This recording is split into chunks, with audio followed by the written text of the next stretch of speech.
Pardon me. Good morning, everybody.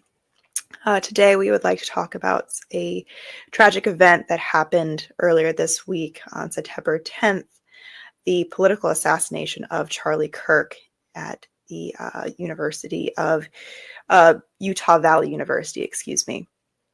It was a very tragic event that happened in front of Americans' eyes for them all to see.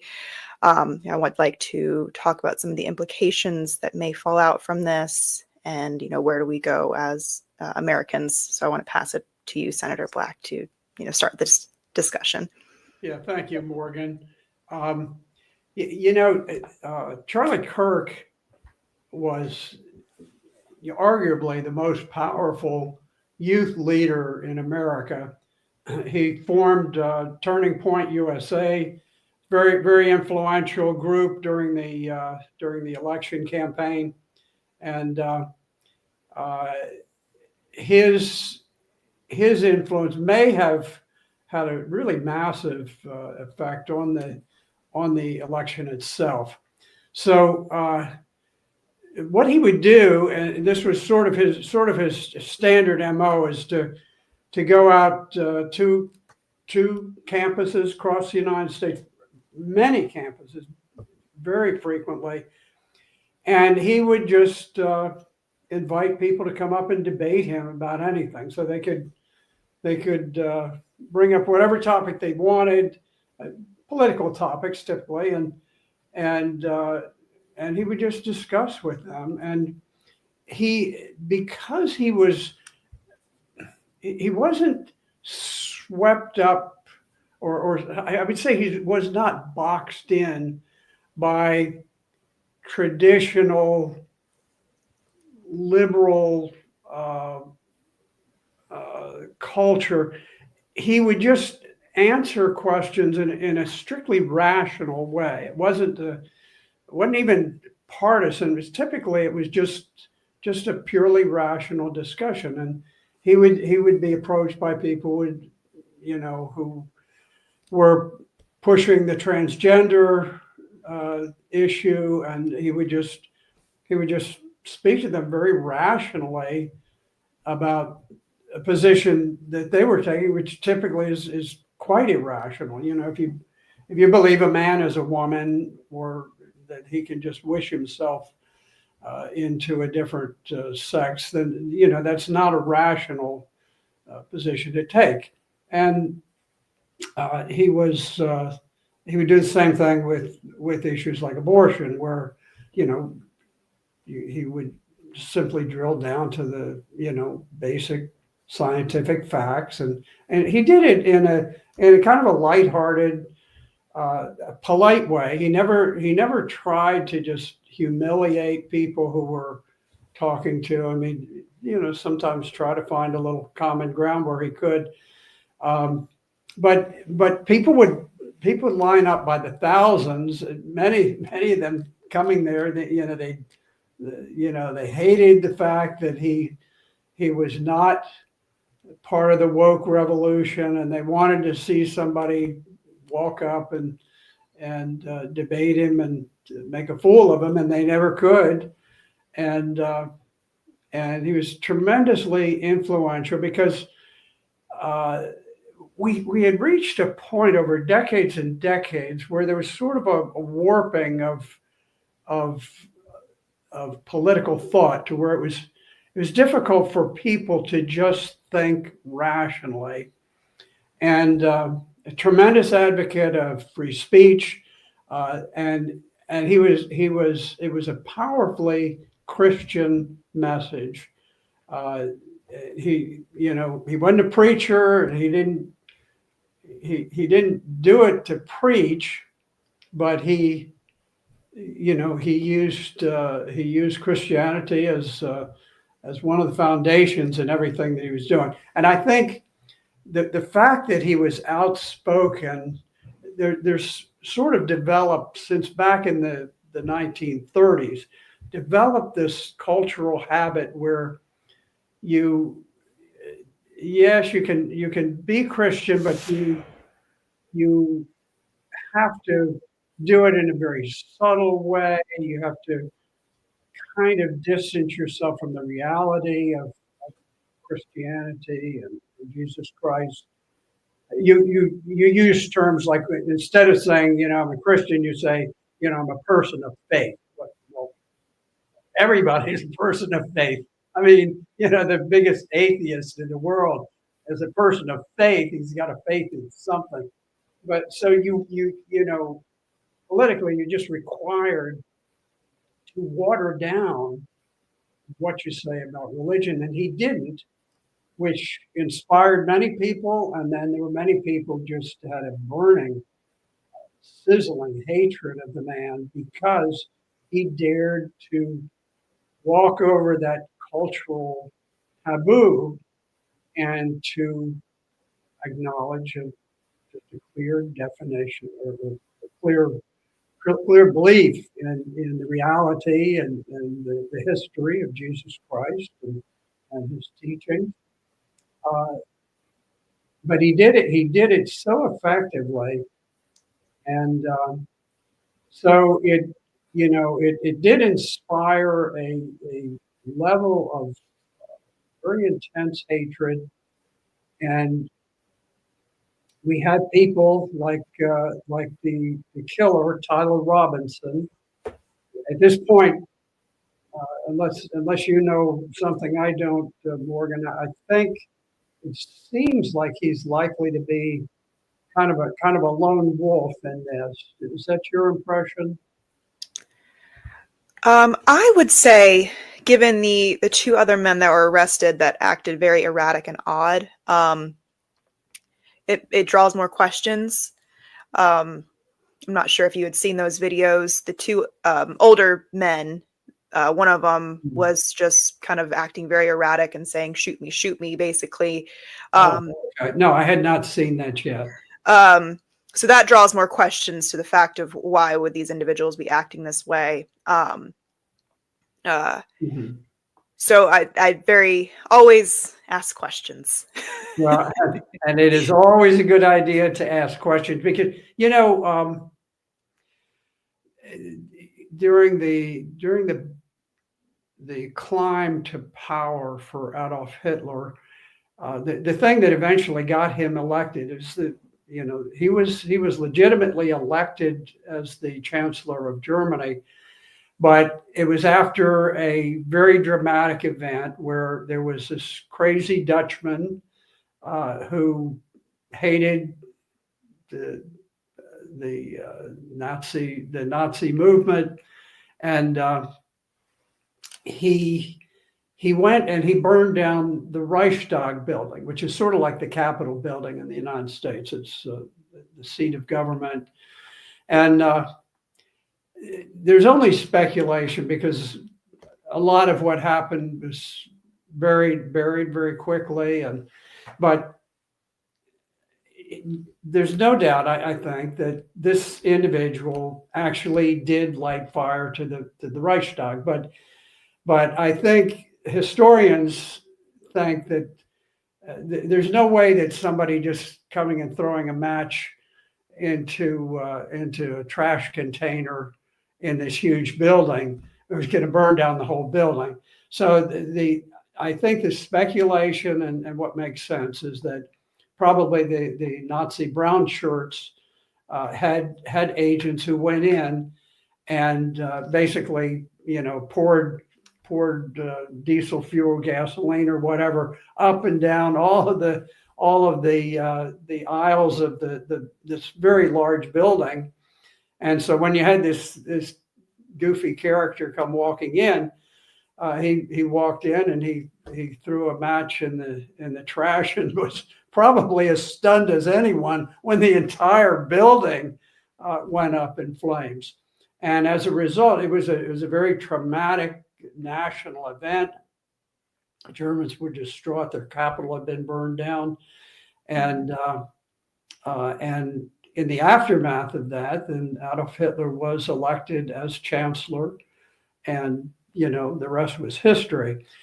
And I just mentioned that, and this is pure speculation. I don't have any real support, but just kind of the way things happen sometimes.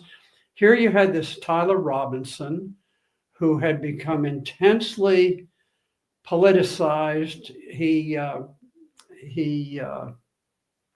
had he had sort of become estranged from his family to some extent.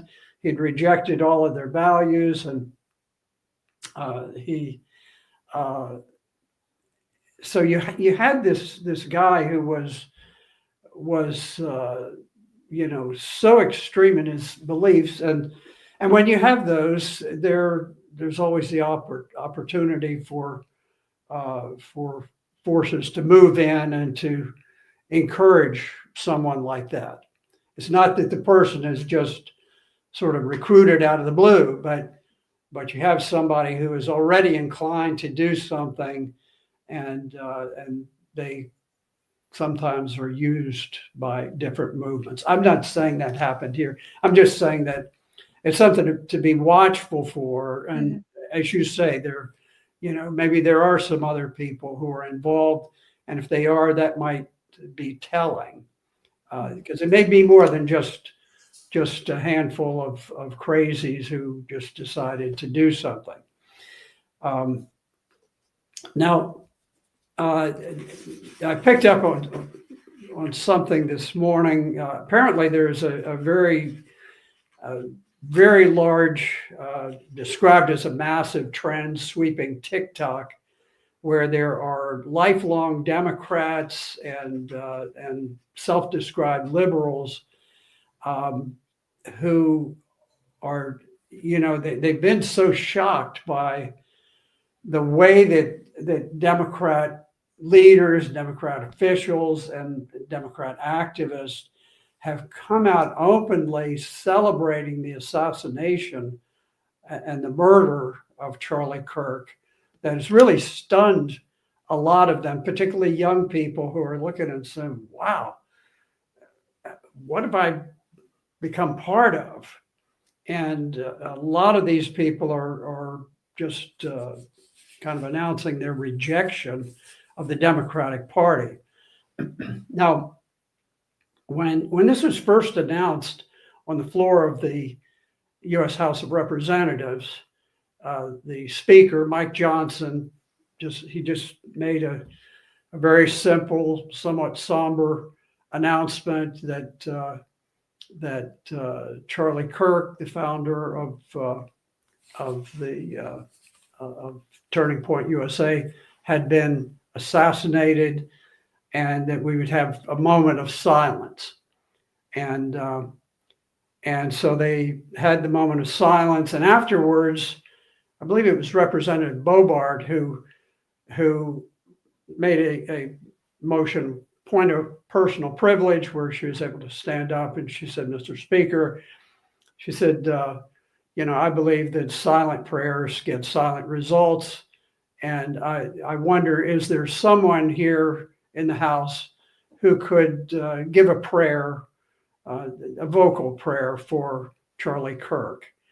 And what was really stunning about this is that almost in unison, there was this outcry from the Democratic Party, and they all started yelling, no, no, and just so venomous towards the idea that someone would pray openly for a man who has just been assassinated, a national figure, and I think probably a lot of people watching, certainly a lot of adults, and I suspect a lot of young people, thought, wow, what are these people doing? I mean, we just don't react that way to people being murdered, even, whether they're on our side, whether they're somebody on the other side. I remember back, I was on the rifle range. I was a private, a recruit in the U.S. Marine Corps, and we were firing for qualification. This was sort of the grand finale, and rifle marksmanship's very big deal for the Marines. And we were out on the firing line, and they stopped they stopped the firing, and we were all called into the training sheds, and the drill instructors made a very abrupt announcement. And I mean, it's not unusual, Parris Island was not a touchy-feely place. It was a place of very, very, very harsh training, harsh, physically punishing. And so we all sat there, and the drill instructor said, we've been instructed to announce that John F. Kennedy, President of the United States, has just been assassinated. Now get back on the firing line. And I think, we're all young. I was 19, others 18. I was maybe a year older than the others because I'd been at the University of Miami for a year before. And I can remember very distinctly thinking, well, somehow it seems a little inappropriate, even in this harsh environment, that you don't sort of open a tiny window of humanity on the fact that this president has been assassinated. I wasn't really into partisan politics. I was into foreign policy and this kind of thing, but not partisan politics that much. And John Kennedy kind of appealed to young people across the board. And man, I was no different. I was, I thought it was, pretty decent president. But it struck me as inappropriate, the manner in which they had handled that. And I think what we're seeing today with the young people, the same age as what I was, or maybe a little bit older, it's that kind of stunned reaction at the in some cases just outright celebration, with people carrying around signs, telling Charlie Kirk to rot in hell and stuff like this. So there's a backlash. I know that the Democrat leadership is kind of struggling to figure out how do they get this under control. They know that it has enormous political downsides for them, this idea of celebrating the death of a very heroic young man who was just a good and decent person. Even if you disagree with everything that he said, which I don't, honestly, I don't know of anything that he said that I disagree with, but you just don't celebrate the murder of someone. We don't respect murder in the United States. So that's and there is a huge backlash that's building, not only internal dissension within the Democratic Party, but other things that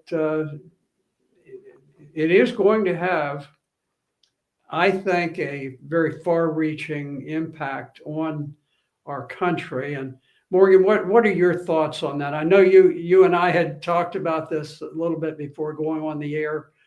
What's your comment on that? Yeah, I mean, I think that this is, times like these are very trying. It kind of shows where people stand and how true were they to their actual principles. A lot of people, I would say the Democratic Party, they claim to be this, very loving, all accepting. This is putting it to the test. Do you, I think we prescribe to, loving your neighbor is not conditional on the fact that you agree with your neighbor on everything. So I think that essentially puts the test in a scope of just gauging someone's character. What I fear is that through these times where people are have seen something traumatic, take it back to 9/11, we the government then ushered in this Patriot Act, which took away some of our liberties in the form of mass surveillance. And I fear that that is kind of what will be used when we see this kind of backlash, and rightfully so. I think it needs to be just a cultural backlash, not one that has legal implications to some of this rhetoric that we find ugly and evil. And we spoke backstage, and I told you this is something that Charlie Kirk himself would subscribe to. I'm going to throw up a tweet of his that he wrote himself. Oh, pardon me. Let me get rid of that. Add this to the stage, where he's going against the fact of hate speech laws. He says, we can find that there's ugly speech, there's gross speech, even evil speech. All of it is protected by the First Amendment. And it's times like these that we're really tested in what we, the principle of the First Amendment. It is, we must always fight for even the speech that we find abhorrent and condemnable, that an American citizen has the right to say it, even though we might find it absolutely a big turnoff of their character. I think that's kind of where it should stand, is that, you know where that person lies.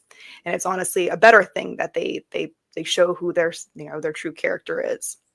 So that's a big implication, I think, that I want everyone to be wary of, is not to let this traumatic event allow, some of your liberties to be taken away, even though you might see it being the correct thing to do, given some of this evil rhetoric. It should be, at the very least, something that we're tested upon of how much we really truly subscribe to the First Amendment. Yeah, I think it's a good point, and I've seen this traumatic national events bring about a reaction, and some of the reaction is a positive thing, and some of it can be quite negative. In the aftermath of the election, the election of Joe Biden, there were a lot of people who had very, very legitimate reasons for questioning the outcome of the election, and there was a tremendous demonstration in Washington. I think there may have been 900,000 people who went there, and then the whole focus was on those who were very raucous at the Capitol building and climbed the side of the building and this kind of thing. And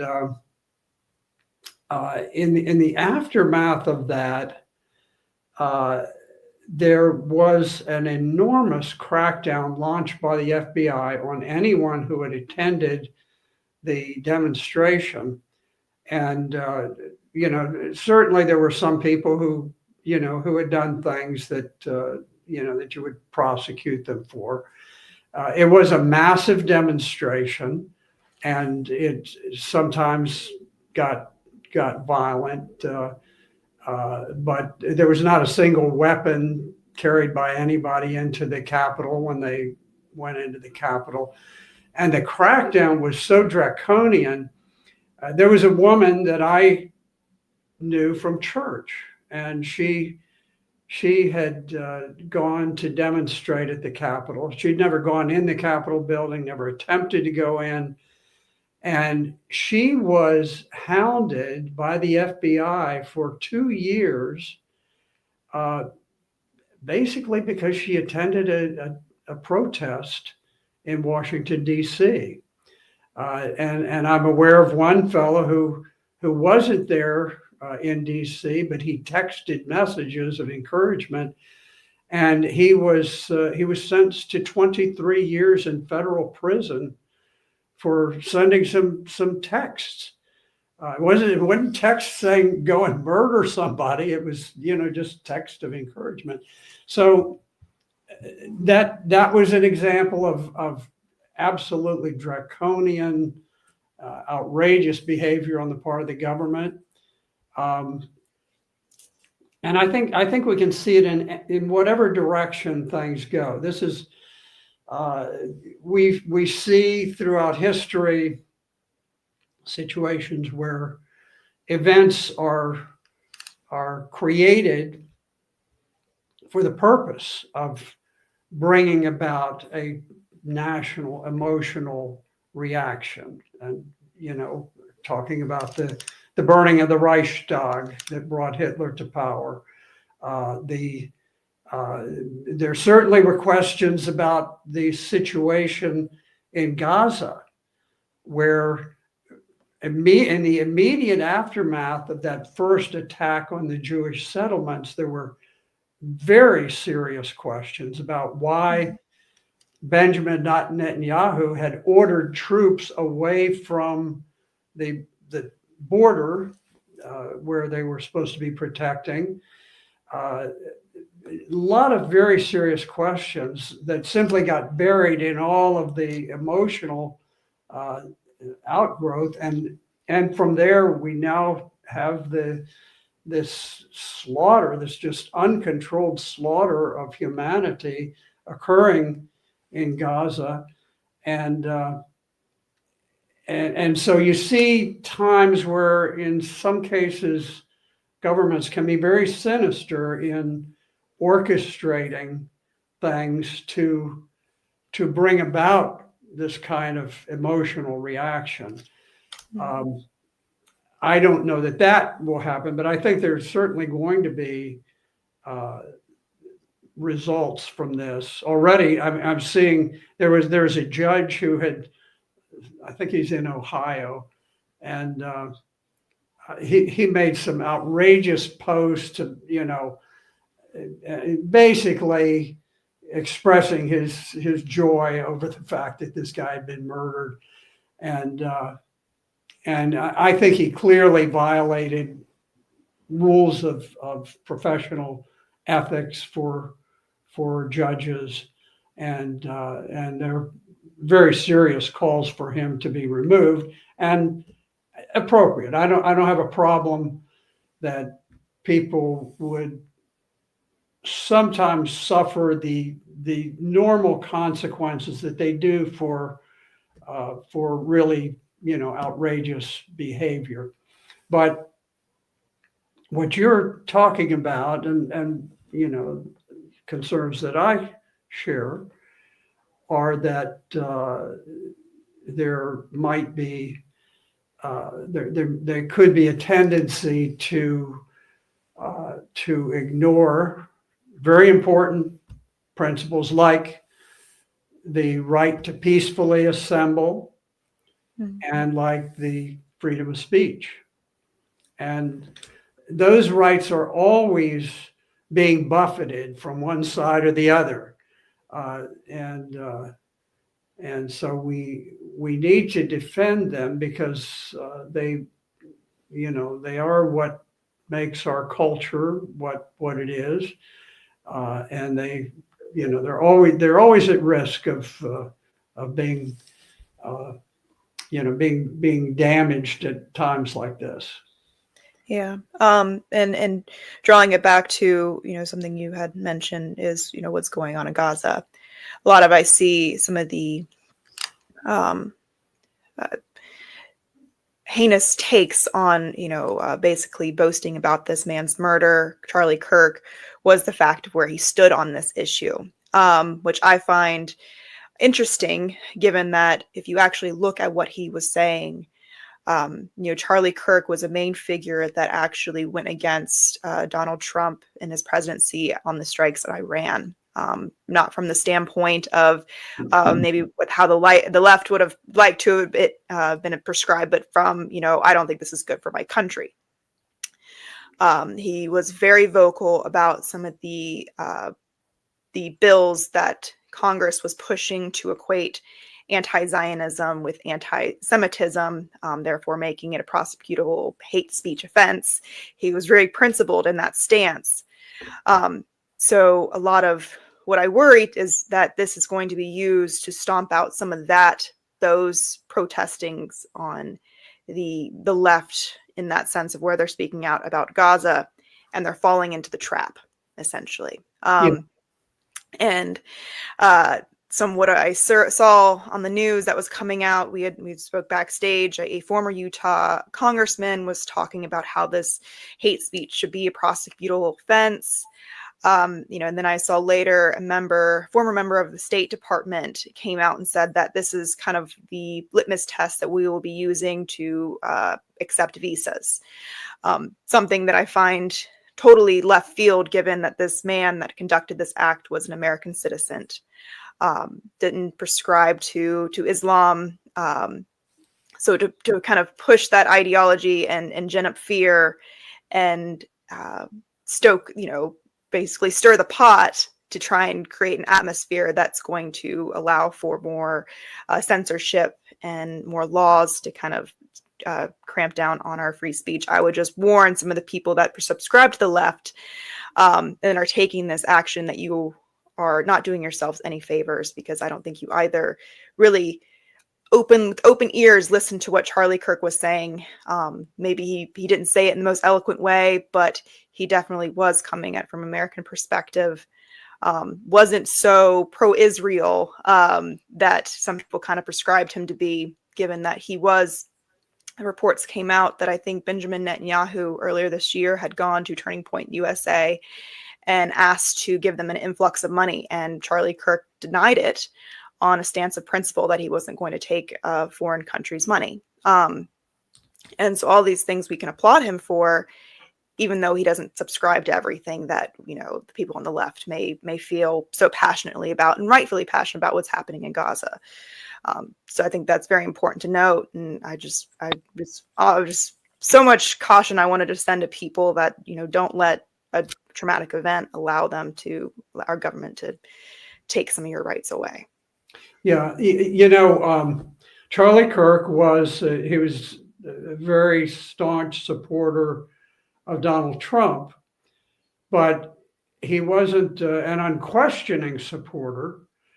Just as I'm very supportive of Trump on a great array of things, but we really part ways on foreign policy, and in many very fundamental ways. I kind of understand the political dynamics, so my criticism is a little bit tempered, because I understand the reality of the political process and fundraising and this kind of thing. But to his credit, Charlie Kirk, now he was, his principal focus was not on foreign policy. It was not, we do a lot of foreign policy here. He did a little bit, but his principal focus was on the American culture and American morality and this kind of thing. And his, he was a staunch defender of the constitutional freedoms and the Constitution itself. But he was not. He was certainly not in the pocket of Benjamin Netanyahu, who has many people in his pocket, because their pockets are almost boundless with wealth, and this is one of the distorting factors of global politics, that there are such obvious crimes being committed in Gaza these days that and this transparent baloney about trying to make peace and recover the hostages, and so they have a big confab in Doha in Qatar, and the leadership of Hamas is coming there to offer to give up all of the Israeli hostages, and there are only about 20 left, and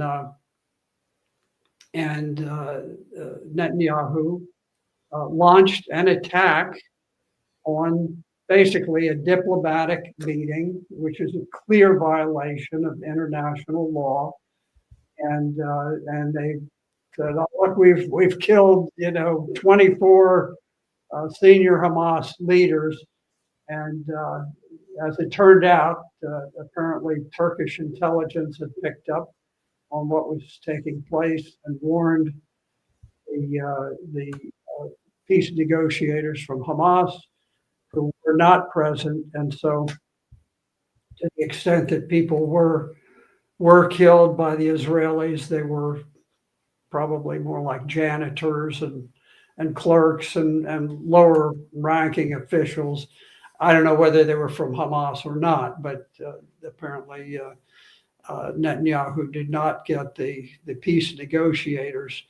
But in any event, Charlie Kirk was not someone who was supportive of the types of things that were going on. Interestingly, with Ukraine, I am on an enemies list of Ukraine. I'm not an enemy of Ukraine. I'm a supporter of peace in that terrible war. But there is I wouldn't call it a kill list, but it's an enemies list compiled by the Ukrainian government. And then there is a collateral list which is clearly a kill list, and they celebrate the murder of various people who were on this other list.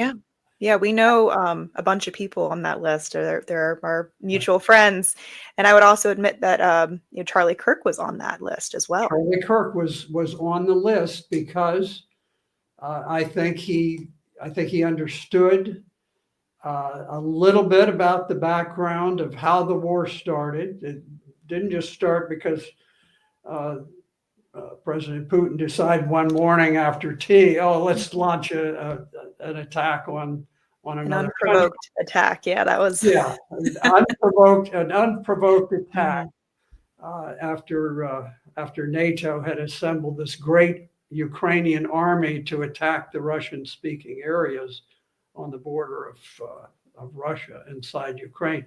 Anyway, so Charlie Kirk had expressed his concerns and his criticism of what Ukraine was doing, and he ended up on the enemies list. And I am sure there are people in Ukraine who would very much like to see him dead. I'm not sure whether he'll show up on that kill list, because this is traditionally what they do. When somebody on the first list is killed, they move them to the second list, and then there they can openly celebrate their death. Yeah, I know that Ukrainians, not all Ukrainians, no one is monolith. There were Ukrainians celebrating this very boastfully and loudly on different social media platforms. And I think that just goes to show more of Charlie Kirk's character. He really subscribed to the American First idea. A lot of the comments that try and malign his character as being something evil and bad, say he's this white supremacist, he's this fascist. I think when you really actually listen to him, you would never gather that as him being any close to his character. He was very good friends. I would encourage everyone to go listen to the tribute that Candace Owens did of him or her remembering Charlie Kirk for his character, and them kind of building this thing called Turning Points USA from, being very young kids and not having any money and really being scrappy and having to work hard. And, she did a very, very poignant and heartfelt tribute to him that is, I think it is amassed over 4 million views last time I checked. His wife Erica, I think it's Erica. Yeah. Mm-hmm. Yes, she made a very, very heartfelt address to the nation, and the thing that stood out to me, it was very touching throughout. But the thing that I could relate to very clearly was she said that that the assassination was not the end of this. And she didn't express exactly what she was talking about, but to me, it had meaning. There was a text that came into my wife, a very nice woman that we know out in western Loudoun County, and this woman said, she said, it feels to me this assassination reminds me of the comments by the admiral, the Japanese admiral who led the attack on Pearl Harbor. And afterwards, I don't think it was something he had wanted to do. He was ordered to do it. And after the successful attack had been launched on Pearl Harbor, he was heard to remark that, I fear I have awakened a sleeping giant.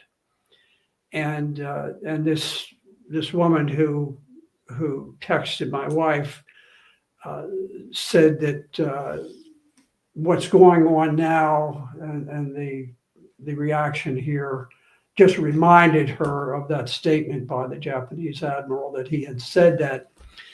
I think it's not clear where this is going to lead, but it is clear that it's going to have some downstream impacts. There are probably very good things that could come from it. And then, as you have mentioned, and as I also feel, hopefully it doesn't result in the suppression of very fundamental American freedoms. So we'll watch and see what happens from here, Morgan. But I'm sure there'll be more news to follow. Yes. And I just want to add, my heart goes out to anyone who knew Charlie Kirk personally and has been really heartbroken over this loss. No one should have to witness that kind of murder on that scale. And no one that young should have been taken from this earth.